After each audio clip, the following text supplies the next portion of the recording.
হাসপাতাল মান্ডাসা এমন দিতেছে শুক্রবারে ভর্তি হয় না, কিন্তু না হাসপাতালে কিন্তু রানিং এ দেখতে পারে।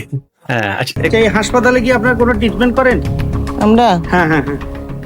আমরা যাই না কম। উদ্বোধনের দীর্ঘ ৮ বছর পেরিয়ে গেলেও লক্ষ্মীপুর সদর উপজেলার ৭ নং দিঘলি ইউনিয়নে গড়ে ওঠেনি কথিত জেনারেল হাসপাতাল।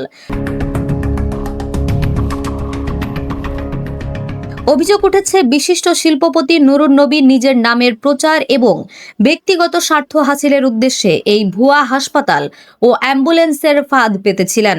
রঙিন গেট আর শূন্য প্রতিশ্রুতির আড়ালে সাধারণ মানুষের সাথে শুধুই প্রতারণা করা হয়েছে বলে ক্ষোভ প্রকাশ করেছেন স্থানীয় বাসিন্দারা।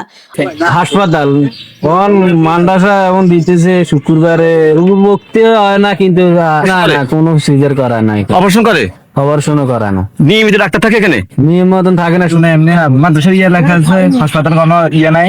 না না এখানে কোনো কিছু হাসপাতালের বলে কোনো লোক নাই, এখানে মাদ্রাসা বলে একটা লোক আছে, কিন্তু মাদ্রাসার ছাত্রছাত্রী বা শিক্ষক কেউ নাই।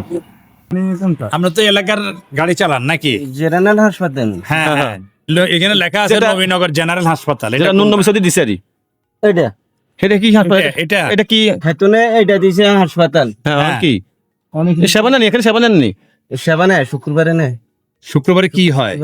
রুগী দেখে রোগী দেখে যে এখন আসেনি? আসে। এটা দেখেন যে মাদ্রাসা দেখছি, মাদ্রাসা সাইনবোর্ড টাইনবোর্ড যাই দিয়েছে মাদ্রাসা। আছে ওই যে সাইনবোর্ড তো মাদ্রাসা। হেফজোখানার ফলা পাইন পড়ায় আর এখন আবার হাসপাতালে কি দোকানের ফলাফল পড়ে? আপনারা কি দেখাইছেন ডাক্তারকে? আমি দেখাই না, আমরা আসছিলেন দেখছি। রোগী কতজন হয়? সেটা এটা হাসপাতাল দিব কইছে আর বুঝছেন নি, এনে অরিজিনাল হাসপাতাল হইছে ওই ছোট এটা সরকারিটা? যে সরকারি এটা এটা জানান হাসপাতাল না? না আছে জানান হাসপাতাল আছে? না এটা এখানে কোনো রোগী ভর্তি হয়নি? আগে ছিল এখন নাই তো। আগে একজন ছিল, একজন উনি আসলো, এর করোনা হল ধরিতে চলে গেছে। হ্যাঁ আর ওনারা উনি আর আসেন ওই মাদ্রাসা দিছিল, আর উনি আগে প্রথম মাদ্রাসা ছিল, তখন ওইটা ওই ছাত্ররা সব কমাইয়ে সার কারণে বাদ দিত, এখানে আবার নতুন করে দিছিল। অনেকেরও মানে ছাত্র না হিসাবে লক করে দিচ্ছে। বুঝছি। এটা হাসপাতাল না? না হাসপাতাল তো রানিংয়ে দেখতে পারে। হ্যাঁ আচ্ছা, এখানে কোনো ডায়াগনস্টিক সেন্টার নাই? যে না আয়া বু আবার নিয়মিত ডাক্তার বসে না? যে না এখন নাই। এই হাসপাতালে কি আপনারা কোনো ট্রিটমেন্ট করেন? আমরা হ্যাঁ হ্যাঁ হ্যাঁ। আমরা যাই না কম। অনুসন্ধানে জানা যায় 2018 সালের 12ই মে তৎকালীন বেসামরিক বিমান পরিবহন ও পর্যটন মন্ত্রী AKM শাহজাহান কামাল দিঘলি ইউনিয়নের সাংকিভাঙ্গা নবীনগরে এই জেনারেল হাসপাতাল উদ্বোধন করেন। তবে 2026 সালের 28 জুন সরেজমিনে অনুসন্ধান চালিয়ে সেখানে কোনো ভবন, চিকিৎসা সেবা কিংবা ন্যূনতম কার্যক্রমের অস্তিত্ব খুঁজে পাওয়া যায়নি। স্থানীয়দের অভিযোগ, সেবামূলক প্রতিষ্ঠানের নাম ব্যবহার করে তৎকালীন মন্ত্রণালয় থেকে নামমাত্র মূল্যে একটি অ্যাম্বুলেন্স হাতিয়ে নেন নুরুন নবী। সেই অ্যাম্বুলেন্সটি সাধারণ মানুষের কোনো উপকারে আসেনি, বরং সেটি নুরুন নবী নিজে এবং তৎকালীন আওয়ামী লীগের দলীয় নেতাকর্মীরা বিভিন্ন স্থানে যাতায়াতের কাজে ব্যবহার করতেন। মূলত নিজের নামে সাইনবোর্ড বসিয়ে সস্তা প্রচার চালানোই ছিল তার মূল লক্ষ্য। হাসপাতালের নামে এমন প্রতারণায় স্থানীয় বাসিন্দাদের চোখে মুখে এখন শুধুই ক্ষোভের আগুন। নাম প্রকাশে অনিচ্ছুক একাধিক বাসিন্দা আক্ষেপ করে বলেন, এখানে হাসপাতাল কখনো ছিলই না, শুধু সাইনবোর্ড ঝুলিয়ে এবং ভুয়া আশ্বাস দিয়ে আমাদের সাথে বছরের পর বছর প্রতারণা করা হয়েছে। হসপিটাল নবীনগর শান্তিনগর এখানে দিছে আর এখনো উদ্বোধন হয় নাই, কোনো উদ্বোধন করে নাই। জেনারেল হসপিটাল তো এই জায়গায় করতে চাইছিল আর এখনো হয় নাই।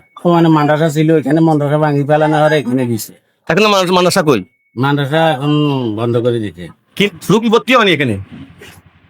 রুগী আপনি যাই না তো, জানা যায় না তো, আর যাইলে না বুঝতে হবে রুগী আছে না না আছে, তারপর যাইনি। হ্যাঁ যাই না তো, রুগী যাইলে না তো। কাজটা এখনো চলতেছে, পুরোপুরি কাজটা শেষ হয় নাই।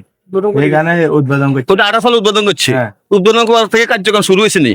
কাজ চলতেছে, এখনো তো কাজ চলতেছে, কাজ শেষ হয় নাই। কাজ সাংকিভাঙ্গা সরকারি প্রাথমিক বিদ্যালয়ের প্রধান শিক্ষক মোহাম্মদ আলমগীর হোসেন জানান, আমার জানা মতে এখানে কোনো জেনারেল হাসপাতাল নেই, তবে প্রতি মাসে একবার একজন চিকিৎসক আসেন এবং একটি অ্যাম্বুলেন্সের মাধ্যমে রোগী আনা নেওয়া করা হয়।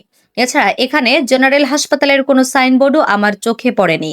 এই কথিত হাসপাতালটির কোনো আইনি বা প্রাতিষ্ঠানিক ভিত্তি নেই বলে নিশ্চিত করেছে প্রশাসন।